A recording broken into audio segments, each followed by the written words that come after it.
ഇത് mass Motors ഇതാണ് Honda Activa 125 വണ്ടിയുടെ ഒരു എഞ്ചിൻ വർക്കുമായി ബന്ധപ്പെട്ട വീഡിയോ ആണ് നിലവിൽ. ഇതിൻ്റെ ഓയിൽ തീർന്ന് പിസ്റ്റൺ പിടിച്ചേർന്ന ഒരു അവസ്ഥയിൽ വണ്ടി വന്നായിരുന്നേ. അപ്പോൾ നമ്മളതിൻ്റെ ക്രാങ്ക് ഷാഫ്റ്റ് സിലിണ്ടർ അടക്കം ഫുൾ പീസ് കംപ്ലൈൻ്റ് ഉള്ള ഭാഗങ്ങൾ മാറ്റി 1 ഇയർ വാറണ്ടിയിലാണ് നമ്മൾ ചെയ്യുന്ന സർവീസ് കേട്ടോ. അപ്പോൾ അതിനകത്ത് നമുക്ക് മാറ്റേണ്ടി വരുന്നത് സിലിണ്ടർ, പിസ്റ്റൺ വരുന്നുണ്ട്, വാൽവ് കിറ്റ് വരുന്നുണ്ട്, അതേപോലെ ക്യാം ചെയിൻ, അതിനോടനുബന്ധിച്ച് വരുന്ന വർക്കുകൾ. അപ്പോൾ നമുക്ക് പിസ്റ്റൺ സിലിണ്ടർ വരുമ്പോഴത്തേക്ക് നമുക്ക് വന്ന റേറ്റ് എന്ന് പറഞ്ഞാൽ 3607 രൂപയാണ് നമുക്ക് പിസ്റ്റൺ സിലിണ്ടർ വരാം. അതായത് അതിനകത്ത് പിസ്റ്റൺ ഉണ്ടാവും, സിലിണ്ടർ ഉണ്ടാവും, പിസ്റ്റൺ റിങ്, അതിൻ്റെ പിന്ന് കാര്യങ്ങളൊക്കെ അതിനകത്ത് ഉണ്ടാവും. പിന്നെ ഉള്ളത് ക്രാങ്ക് ഷാഫ്റ്റ് എന്ന് പറഞ്ഞാൽ ഈ ഇരിക്കുന്ന യൂണിറ്റ്.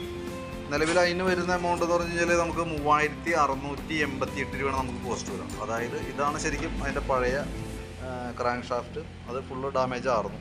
അപ്പോൾ അത് നമ്മൾ മാറ്റി പുതിയതാണ് സെറ്റ് ചെയ്യണത്. അതായത് അസംബ്ലി നമ്മൾ അങ്ങനെ തന്നെ മേടിച്ചിട്ട് കയറ്റാണ്. കമ്പനി ഹോണ്ടയുടെ ജെനുവിൻ പാർട്സുകൾ നമ്മൾ യൂസ് ചെയ്യണം. അപ്പോൾ അത് 1 ഇയർ വാറണ്ടി അതുകൊണ്ട് തന്നെയാണ് നമ്മൾ കൊടുക്കുന്നത്. അപ്പോൾ നമ്മൾ ശ്രദ്ധിക്കേണ്ട കേസ് ഇത്രേ ഉള്ളൂ. കറക്റ്റ് നമ്മൾ ആഫ്റ്റർ സർവീസ്, അതായത് എൻജിൻ വർക്ക് കഴിഞ്ഞതിന് ശേഷം നമ്മൾ പറയുന്ന രീതിയിൽ കറക്റ്റായിട്ട് സർവീസ് ചെയ്ത് പോവുകയാണെങ്കിൽ നമുക്ക് 1 വർഷം എന്നുള്ളത് നമ്മൾ സ്ഥാപനം നമുക്ക് നൽകുന്ന ഒരു വാറണ്ടി പീരീഡാണ്. അതും കഴിഞ്ഞിട്ടും നിങ്ങൾക്ക് കൃത്യമായിട്ട് ആ സർവീസിൻ്റെ ആ ഒരു ഫോളോ അപ്പ് കറക്റ്റായിട്ട് oil change, service follow up കൃത്യമായിട്ട് നിങ്ങൾ ചെയ്തു പോവുകയാണെങ്കിൽ ലൈഫ് ടൈം നമുക്ക് ഉപയോഗിക്കാൻ പറ്റും.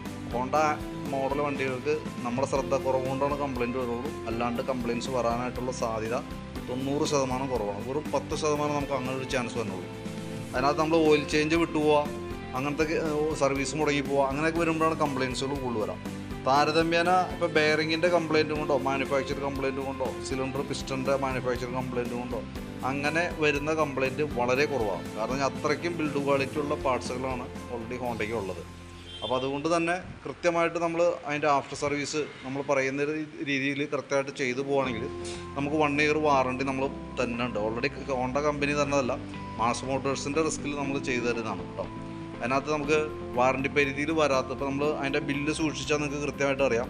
അതിനകത്ത് നമുക്ക് ഇടയ്ക്ക് മാറ്റേണ്ടി വരുന്ന സ്പാർക്ക് പ്ലഗ്, അതേപോലെ തന്നെ വാറണ്ടി പരിധിയിൽ വരാത്ത ഗ്യാസ്കറ്റ്, ഓയിൽ സീലുകൾ, അതുമൂലമുണ്ടാകുന്ന കംപ്ലയിൻസുകൾക്കോ അല്ലെങ്കിൽ ആ പിന്നീട് നമ്മൾ അഴിക്കേണ്ടി അങ്ങനെ വന്നു കഴിഞ്ഞാൽ ആ പാർട്സുകൾക്ക് മാത്രമാണ് വാറണ്ടി ഇല്ലാത്ത. ബാക്കിയത്തെ എല്ലാ ലേബർ ചാർജ് അടക്കം നമുക്ക് വാറണ്ടി പരിധിയിൽ വന്നതാണ്. അത് പാർട്സ് മാറ്റി ചെയ്യും കേട്ടോ.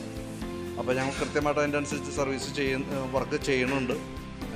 അപ്പോൾ നമ്മൾ വർക്ക് കംപ്ലീറ്റ് ആയതിനു ശേഷം നമുക്കൊരു 1 ഇയറാണ് അതിൻ്റെ സർവീസ് പീരീഡ് വരാം.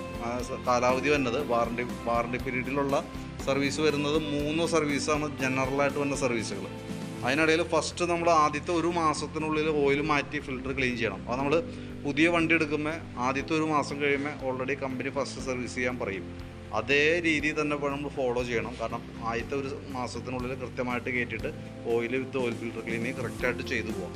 അതിന് ശേഷം നമുക്ക് 3000 കിലോമീറ്റർ കൂടുമ്പോഴാണ് ഓയിൽ ചേഞ്ച് വരാം. ഓയിൽ ചേഞ്ച് ഒരു കാരണവശാലും നമ്മൾ നേരത്തെ ചെയ്യേണ്ടതില്ല. ഓരോ സർവീസിൻ്റെ കൂട്ടത്തിൽ ഓയിൽ ചേഞ്ച് ചെയ്യണമെന്ന് നിർബന്ധമില്ല. കാരണം എന്താ വെച്ചാൽ 3000 കിലോമീറ്ററാണ് അതിൻ്റെ ഓയിൽ മാറ്റേണ്ട പരിധിയായിട്ട് നമ്മൾ കണക്ക് കൂട്ടിയാണ്. അപ്പോൾ അതിനകത്ത് ശരിക്കും പറഞ്ഞാൽ ഒരു വർഷം കൊണ്ട് 3000 ഓടുന്ന വണ്ടികളുണ്ടാവും, 1 വർഷം കൊണ്ട് 3000 ഓടുന്ന വണ്ടികളുണ്ടാവും, 1 മാസം കൊണ്ട് 3000 ഓടുന്ന വണ്ടികളുണ്ടാവും. അപ്പോൾ അങ്ങനെയുള്ള വണ്ടിക്ക് നമുക്ക് ഈ പറഞ്ഞ പോലെ സർവീസിൻ്റെ കാലാവധിയിൽ നമുക്ക് പറയാൻ പറ്റില്ല. കിലോമീറ്റർ അനുസരിച്ചിട്ട് ആദ്യത്തെ 1000 കിലോമീറ്റർ പ്ലസ് അല്ലെങ്കിൽ 1 മാസം അതിനുള്ളിലാണ് നമുക്ക് അതിൻ്റെ സർവീസിൻ്റെ ഇത് വരാം. അതായത് ഓയിൽ ഫിൽറ്റർ ക്ലീനിങ് കാര്യങ്ങൾ വരാം. പിന്നെ ഉള്ളത് 4 മാസം കൂടുമ്പോഴാണ് നമുക്ക് അതിൻ്റെ പീരിയോഡിക് സർവീസ് വരാം. അത് കറക്റ്റായിട്ട് നമ്മൾ ചെയ്യാം. അതിൻ്റെ ഇടയിൽ ഇപ്പോൾ ആ കാലയളവിനുള്ളിൽ 3000 കിലോമീറ്റർ ആയിട്ടുണ്ടെങ്കിൽ മാത്രം നമ്മൾ ഓയിൽ മാറ്റിയാൽ മതി. 3000 കിലോമീറ്റർ ആയിട്ടില്ലെങ്കിൽ ഓയിൽ മാറ്റേണ്ട ആവശ്യമില്ല.